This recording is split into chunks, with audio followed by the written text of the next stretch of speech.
In this video, we will learn how to manipulate or change the data that we already have in a cell. And we will also understand the types of data that we have in Excel.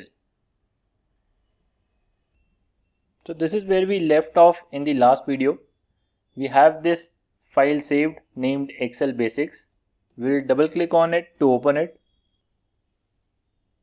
We have some data in the cells B2 to C4 in this worksheet. If you select cell B2 and start typing now, it will clear the cell first and enter the new input you have given.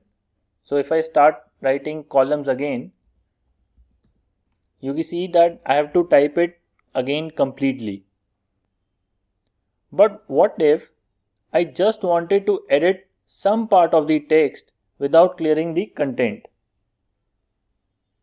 For example, I want to write number of columns instead of just columns.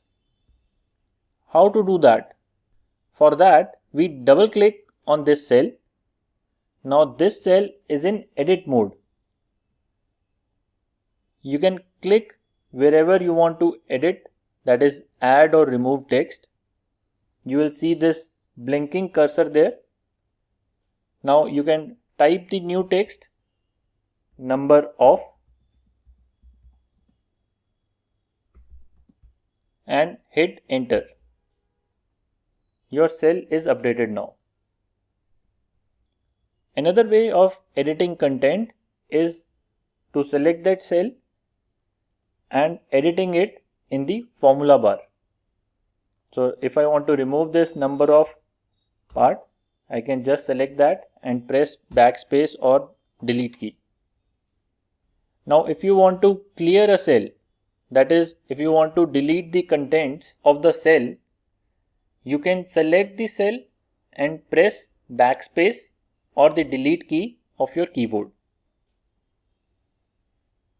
You can see that the content of that cell is cleared. Now you can enter new text if you want to. So here's a quick recap.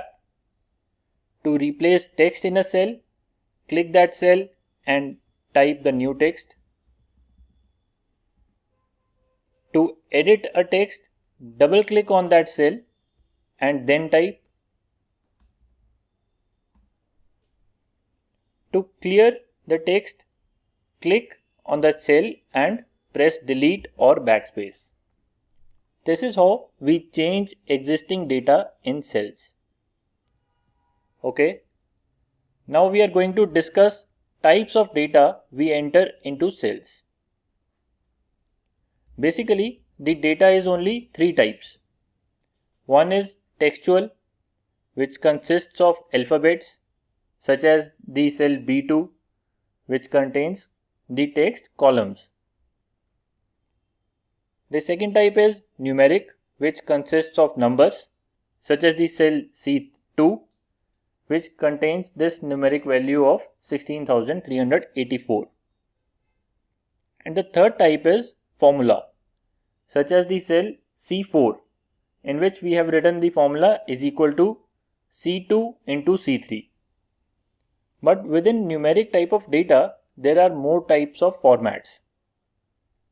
In the Home tab, in the drop down here, you can see various other formats. By default, it will be at General. If you select number, it will become numeric with 2 decimal points. If you select currency, it will add a currency symbol such as this dollar or rupee symbol and a comma at appropriate positions. There are various other formats also, but one of the most important format is the date format. We need to understand a concept here. Excel treats date and time as a special type of numeric value.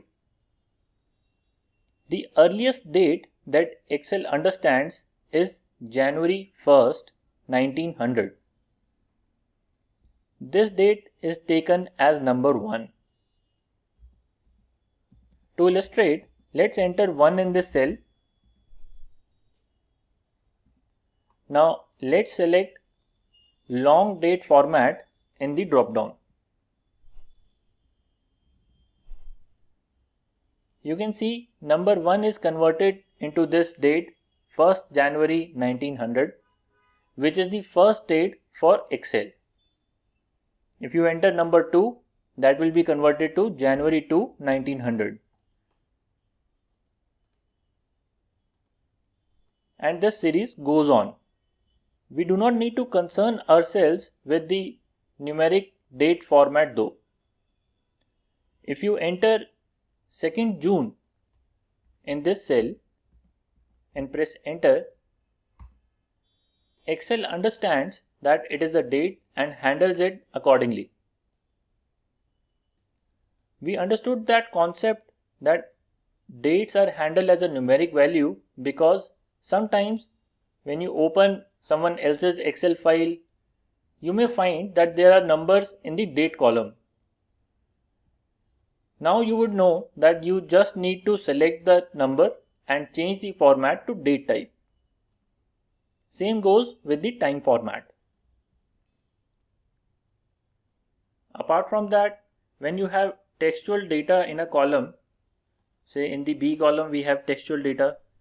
Now if we start typing new text in this column, Excel will auto recommend textual values basis other values in that column. So since the last value in this column is cells, if you type C, Excel will recommend that you can enter cells here. If you accept this change, you can press enter and this cell will have the value cells. If you do not want to use that value, you can just continue typing whatever you want to type. And another thing about numerical values, so when we converted that number which was in general format to a number format, we saw that there were 2 digits added after a decimal point. If you want to remove these digits or if you want to increase the number of digits after the decimal point, you can click these two options. The first option increases the number of digits after the decimal point, and the second option reduces the number of digits after the decimal point. So if we have value of pi in this cell as 3.14159 and you think that these are too many digits for most of your calculations, you just need to look at only 2 decimal digits, you can go and click on this option to reduce the number of digits that are visible to you. You can see in the formula bar the original value is retained, but in the cell you will see only the number of digits which you have specified. With this we conclude this lecture.